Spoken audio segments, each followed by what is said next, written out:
Chapter 18. I drove down to the local gas station where they had a payphone. This was a perfect phone to call from because the glass was painted and you really couldn't see who was making a call. I knew that I was Cleveland's #1 bad guy, and that as big as this Remedy thing is, they would stop at nothing to get me. I dialed Mr. Ames' number and it rang at least 10 times. Just when I was ready to hang up, I heard a solemn, "Hello?"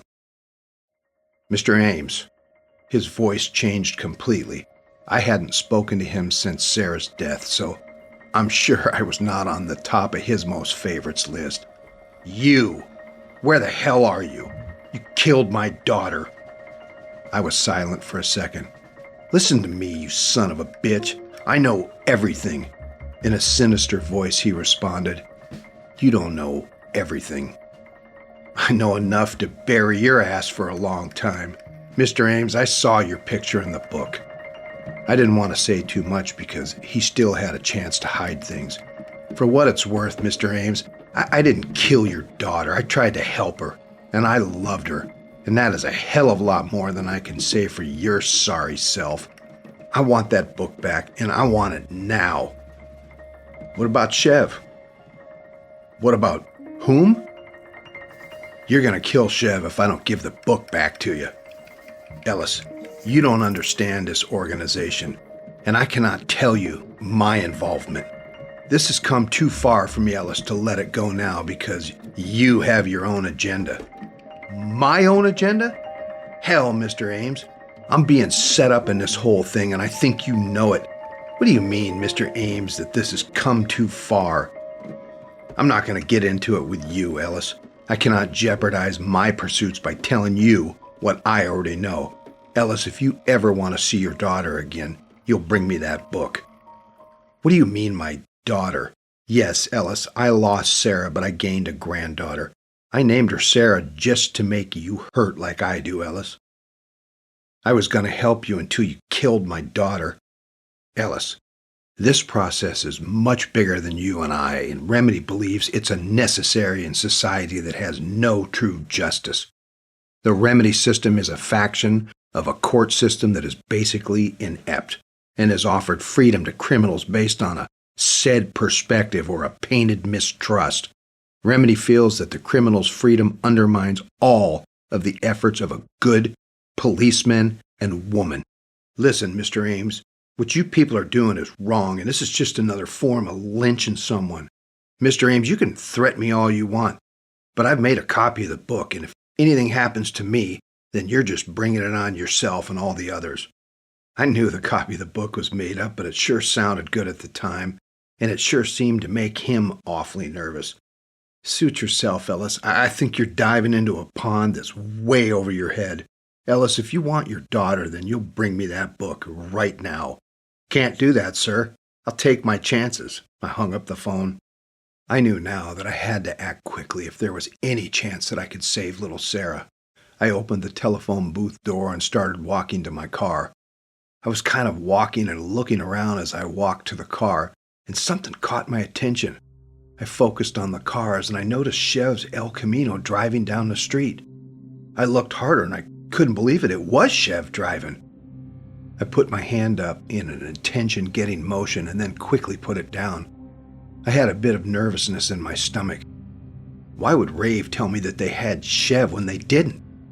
If I caught up to Chev, it'd let them know where I was.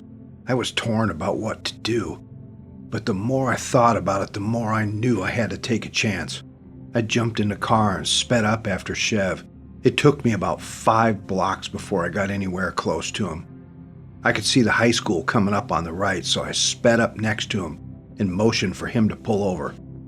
I parked by the big oak tree to position myself to be able to see anyone that might be coming. I was very cautious with how I approached Chev because I knew now I could trust no one. I looked at Chev and said, "You know that Sarah's dead." "Yes, I do, Ellis." A tear welled and rolled down my cheek. "I have nothing left, Chev, and I can trust no one." "What do you mean, Ellis? You can trust me. Can I, Chev?" "I just talked to Rave, and he told me that They had you as a bargaining chip for something that I have, and here you are. He said if I didn't return what I had, that they'd kill you. What the hell am I supposed to think, Chev? You know Rave's in on this, don't you?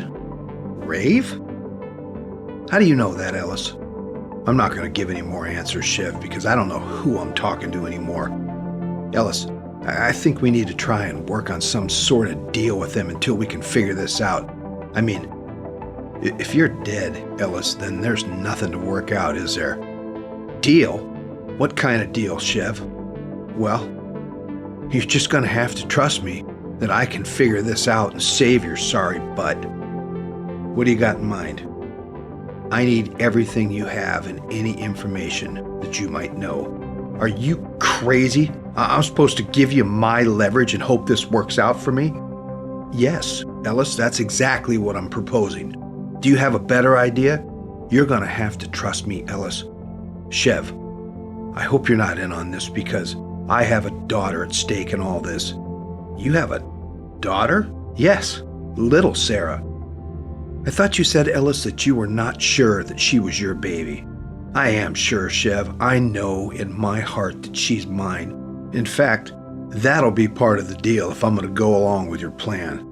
What's that, Ellis? I get to see and hold my daughter before I turn anything over to any of those killer sons of bitches. You make that happen, Chev, and I'll go along with your plan. Chev started to walk toward the high school office. Where are you going, Chev? He quickly responded, to make a phone call. Chev walked over and plunked away on the telephone buttons. Almost immediately he started talking. Chev hung up the phone and returned to where I was standing. Ellis, you can consider it done. Chev, should I feel good or bad about the fact that you just made it happen as quick as you did? Ellis, you need to trust me. Let's go, Ellis. They're waiting. You mean right now? Yes, they're waiting. Where are we going, Chev? We're going to Mr. Ames' house.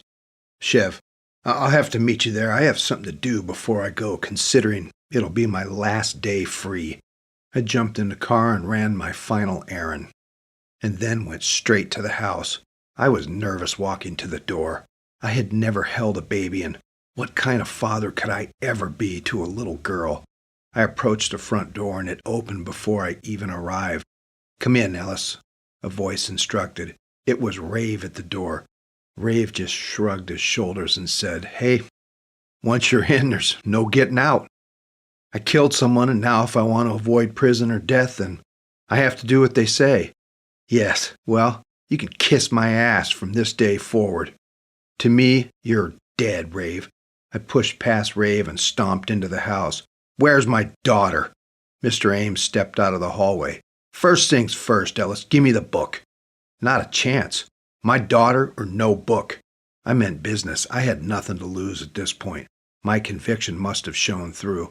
Mr. Ames turned and walked out of the room for a second, and shortly returned with a blanket wrapped around little Sarah. Ellis, sit down. I don't want you dropping her. I sat at the edge of the lazy boy chair and kind of propped my arms up awkwardly. Mr. Ames leaned over and placed little Sarah in my arms. She was so soft with her little blanket and had a smell that was so delicate. I took my hand and pulled the blanket back from her angelic face. Little Sarah looked at me, and the left side of her mouth crooked up in a bit of a smile. I welled up immediately with tears. Hi there, my little angel. You look just like your mommy. I'm your daddy, Sarah. Little Sarah reached out and grabbed onto my index finger with her tiny hand. She was so strong for such a little thing. I wish your mommy could have held and kissed you, I told her. I looked at her forehead, and she had a birthmark just like I did when I was a kid. Little Sarah, you've been kissed by the angels, and that is why you have a mark. My parents always told me that's what happened to me, and that is why I had that mark on my forehead. All right, Ellis, hand me the book now. I'll get your book, but hear this, Ames. You touch my daughter or hurt her in any way, I'll be back to kill you, and you can bet on that. Enough of the theatrics, Ellis. Get the book. I stood up and handed little Sarah back to Mr. Ames. I'll be right back. I went out to Rave's car and grabbed a book, then returned to the house. I handed it to Mr. Ames. As soon as I handed the book to him, he commanded loudly, "Grab 'em, boys!" And a few big cops came out of the kitchen and surrounded me. I just put my hands behind my back, and one of the cronies latched the handcuffs on me. "See, now, isn't that much better than dying?" Rave said. "I don't know. We'll find out when I'm done killing you, Rave. Now that I know that the remedy exists, maybe I'll save my money for when I get out, and I'll kill you, Rave." Rave swallowed hard and looked around uneasily. "You should have killed me, Rave, while you had the chance," I said. "Don't worry, Rave," Mr. Ames announced. "Where he's going, he won't be getting out anytime soon." The officers took me to the garage where a police car was waiting. As we walked to the garage, I could see a picture on the shelf that had Sarah and a picture of little Sarah next to her.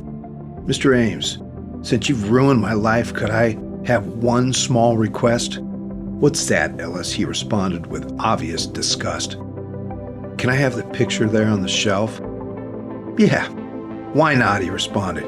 He picked it up and closed the small folding frame and crammed it into my pocket. The officers continued to push me to the patrol car in the garage.